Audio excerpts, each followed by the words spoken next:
સુરતની લાજપોર જેલમાં 130 જેટલા કેદીઓ જેલમાં બેસી અને અભ્યાસ કરી શકે તે માટે હર્ષ સંઘવી દ્વારા મિની સ્કૂલનું ઉદ્ઘાટન કરવામાં આવ્યું છે। સુરતની જેલમાં હવે કેદીઓ સ્માર્ટ બનશે। ગુજરાતમાં પહેલીવાર જેલની અંદર સ્માર્ટ સ્કૂલ।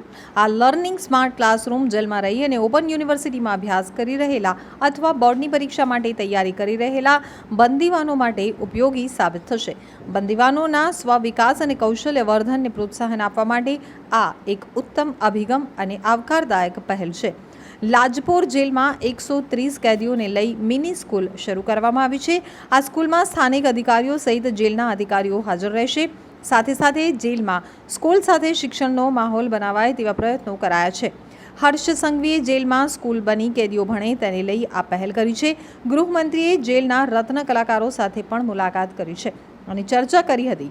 લાજપોર જેલમાં અગાઉ પણ સ્કૂલ હતી, પરંતુ હવે જે સ્કૂલ બની છે તે સ્માર્ટ સ્કૂલ બની છે। ખાનગી કંપનીના સહયોગથી આ સ્કૂલ બનાવવામાં આવી છે અને એક બિલ્ડિંગ બનાવવામાં આવી છે જેમાં 130 કેદીઓ શિક્ષણ મેળવી રહ્યા છે।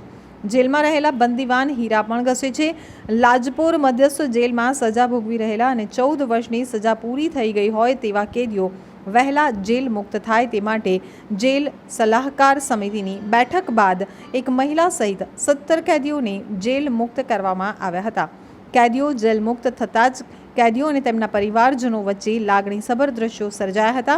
કેદીઓની જેલ મુક્તિની સાથે સાથે જેલ ડીઆઈજી ડોક્ટર LN રાવના માર્ગદર્શન હેઠળ બંદીવાન મહોત્સવનું પણ આયોજન કરવામાં આવ્યું હતું, જેમાં 528 કેદીઓએ ભાગ લીધો હતો।